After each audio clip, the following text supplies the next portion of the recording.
Sliding down. And this is the trail leading to Japan's famous snow monkeys.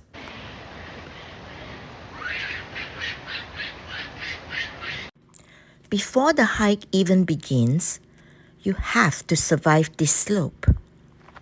The path is pure ice, so put on your spikes.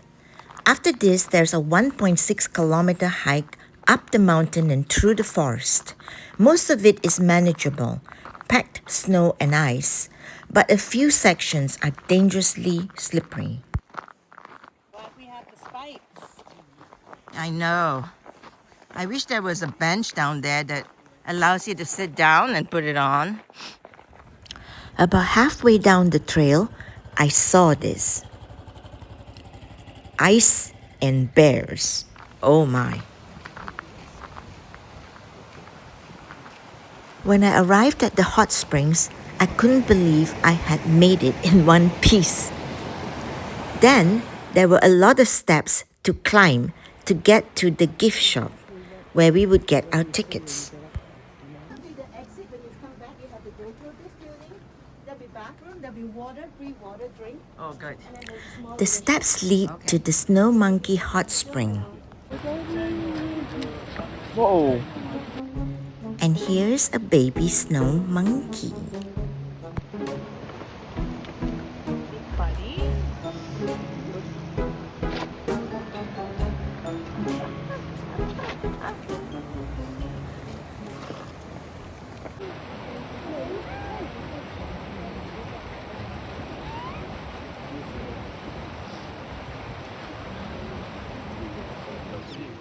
These monkeys have become famous all over the world. And every winter, visitors come hoping to capture the perfect moment. Some come with cameras the size of telescopes. The monkeys here are Japanese macaques. They are the northernmost monkeys in the world, and they have adapted to Japan's snowy winters. In the 1960s, researchers noticed that some monkeys began bathing in a hot spring at a nearby inn. To keep them away from the human baths, the park created a special hot spring just for the monkeys in 1964. Today, the monkeys come and go freely from the surrounding forest and still gather here to warm up in the winter.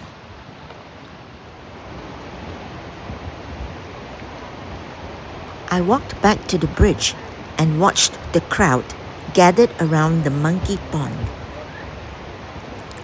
It seemed to me that the monkeys were the celebrities and the humans were the paparazzi. The park feeds the monkeys, but they are completely wild and return to the forest at night. The hot spring might look peaceful, but monkey society is anything but. Some are the best of friends.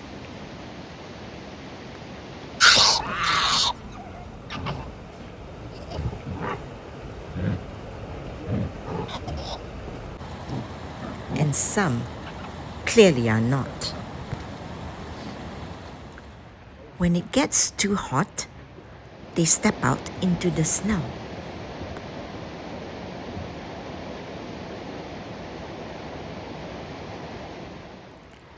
Watching them interact, it almost feels like watching a tiny mountain village. After almost an hour in this monkey paradise, it was time for us to leave.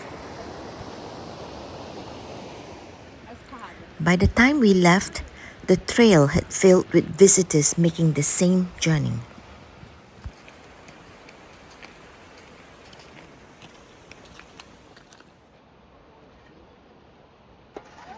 About halfway down the trail, there is a rest shelter.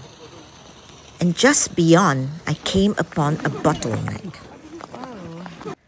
Fortunately, our group made it down without breaking any bones. But I saw two guys fall on the way down. Remember that icy slope I had to survive before the 1.6-kilometer hike even began? It was even worse going down, and I had to inch down sideways. Now that you've seen how treacherous the trail can be, would you still visit the snow monkeys?